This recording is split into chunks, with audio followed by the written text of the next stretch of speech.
रामायण के ग्लिम्स को आए हफ्ता भर हो गया, बियॉन्ड द एक्सपेक्टेशन आया है ग्लिम्स, जिसने सबको चौंका दिया। एक तरफ पब्लिक इसकी तारीफ करते थकती नहीं है, तो दूसरी तरफ कुछ लोग ऐसे भी है जो जानबूझकर इसकी बुराई कर रहे हैं, जबरदस्ती के नुक्स निकाल रहे हैं। क्या बात कर रहे हैं? रामायण की कास्टिंग पर सवाल उठा रहे हैं। आरके जो इसमें प्रभु श्री राम का रोल प्ले कर रहे हैं, उनकी कंपैरिजन कर रहे हैं रामचरण से। तो आखिर क्यों हो रहा है ये सब कुछ, इतनी ट्रोलिंग क्यों? क्या सच में इस वाली रामायण की कास्टिंग में गड़बड़ है, या फिर क्योंकि ये एक बॉलीवुड मूवी है इसलिए जानबूझकर इसमें नुक्स निकाले जा रहे हैं, ट्रोलिंग की जा रही है? इन सब के ऊपर डिटेल में बात करेंगे। Let's check it out.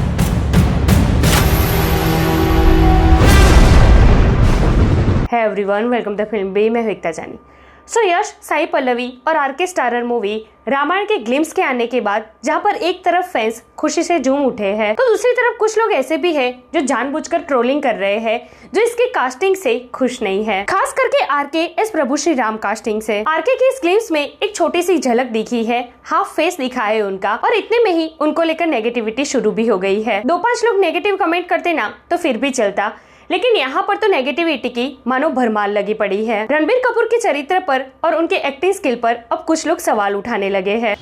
यार वो बंदा सोशल मीडिया पर कहीं भी नहीं है, फिर भी उनकी पुरानी वीडियो वो बीफ वाली चला कर उनके खिलाफ नेगेटिविटी की जा रही है। भाई यूँ तो साई पल्लवी ने भी इंडियन आर्मी के लिए एक स्टेटमेंट दी थी, तो भाई उन पर कोई सवाल क्यों नहीं उठा रहा, उन पर नेगेटिविटी क्यों नहीं हो रही? इसका कहीं ना कहीं सीधा मतलब तो यही होता है ना कि क्योंकि आरके बॉलीवुड से है इसलिए उनके खिलाफ नेगेटिविटी की जा रही है। सही पकड़े हैं भाई। थैंक गॉड इस मूवी में यश भी है, वरना पता नहीं ये नेगेटिविटी किस लेवल पर जाती। भाई आरके की एक्टिंग स्किल पर डाउट कर रहे हो यार?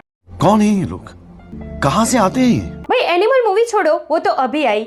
उस बंदे की एक ही मूवी काफी है, बर्फी, जिसमें उन्होंने गूंगे बहरे का रोल किया था। भाई आज के टाइम पर ऐसा कौन सा सुपरस्टार है जिसने अपने करियर के पिक पर एक ऐसा रोल किया हो जिस मूवी का हीरो गूंगा बहरा है? उस मूवी में उनके एक्सप्रेशन के थ्रू उन्होंने जो परफॉर्मेंस दिया है ना, भाई बड़े से बड़ा सुपरस्टार उनके आगे पानी कम चाय है। और दूसरी बात, भाई आज के टाइम पर ना किसी के भी अंदर अगर प्रभु श्री राम ढूंढने जाओगे ना तो कहीं नहीं मिलेंगे। उनकी एक छोटी सी झलक भी नहीं है किसी में, लेकिन फिर भी आरके एज ए एक्टर, वो चाहे एनिमल वाला वाइल्ड रोल हो या फिर रामायण में प्रभु श्री राम वाला शांत रोल हो, भाई उनकी एक्टिंग स्किल पर कोई डाउट हो ही नहीं सकता। बात तो सही है। तो भाई ट्रोलिंग तो होती ही रहेगी, रामायण के आने के बाद भी ये सब होगा। बेचारे बेरोजगार लोग हैं, ये भी काम नहीं करेंगे तो फिर और क्या करेंगे? लेकिन इस रामायण में दम है, बहुत दम है। ये आदि पुरुष नहीं है, और इसके ग्लिम्स को देखने के बाद मैं ये नहीं कह रही हूँ, मैं ये बात पहले से कहती आ रही हूँ। नमित मल्होत्रा की रामायण कही जाती है इसे, पता है क्यों?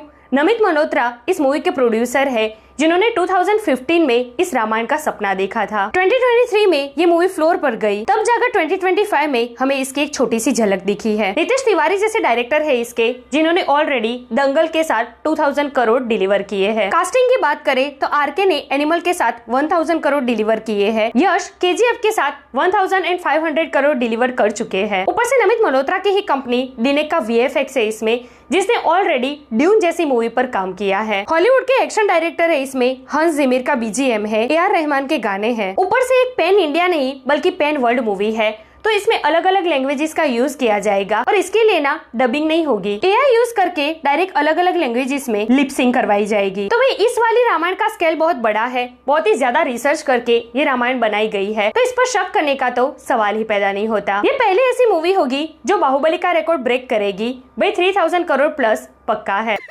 पैसा ही पैसा होगा। वैसे मैं आपको बता दूं कि इस मूवी में जो कास्टिंग की गई है ना, वो स्टार्स मेकर्स की पहली चॉइस नहीं थे। जी हाँ, रिपोर्ट्स की माने तो इस मूवी में प्रभु श्री राम के रोल के लिए आरके की जगह मेकर्स की फर्स्ट चॉइस थी महेश बाबू। रावण के रोल के लिए यश की जगह मेकर्स की पहली चॉइस थी ऋतिक रोशन। वैसे सच पूछे तो ऋतिक रोशन भी बहुत ही अच्छे लगते रावण के रोल के लिए। साई पल्लवी की जगह फर्स्ट चॉइस थी आलिया भट्ट। विभीषण का रोल पहले जयदीप अहलावन करने वाले थे, लेकिन क्योंकि उनकी डेट्स मैनेज नहीं हो रही थी, इसलिए रिपोर्ट्स की माने तो अब ये रोल कर रहे हैं विजय सेतुपति। सुरपंखा के रोल के लिए रकुलप्रीत सिंह की जगह प्रियंका चोपड़ा फर्स्ट चॉइस थी, लेकिन वो भी नहीं हो पाया क्योंकि प्रियंका चोपड़ा हॉलीवुड की मूवीज में बिजी है। लेकिन भाई सच बोलूं, ये जो कास्टिंग अभी फाइनलाइज हुई है ना, भाई मुझे तो पर्सनली इससे कोई प्रॉब्लम नहीं है। बाकी लोगों का क्या है, कुछ तो लोग कहेंगे, लोगों का काम है कहना। So this is today's video. वैसे रामायण के लिए आप कितने एक्साइटेड हो, और खास करके इसके कास्टिंग से आप कितने सेटिस्फाइड हो, कमेंट करके मुझे जरूर बताइए। ऐसे अपडेट के लिए हमारे चैनल को प्लीज सब्सक्राइब कीजिए। मैं मिलूंगी आपसे अगले वीडियो में एक नए रिव्यू के साथ। तब तक प्लीज आपका बहुत ख्याल रखिएगा।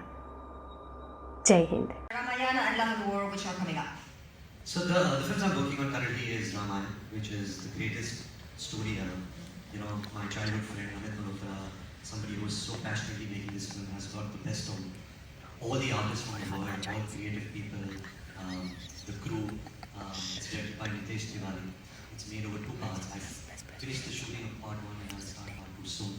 But just to be part of that story, I'm so humbled to be playing to essay what Ram's wrote. You know, it's a dream for anyone, especially for me. And it's a film that has everything. It has truly what Indian culture is about. It teaches you good versus evil, about family dynamics, about husband-wife dynamics. So I'm very, very excited about that.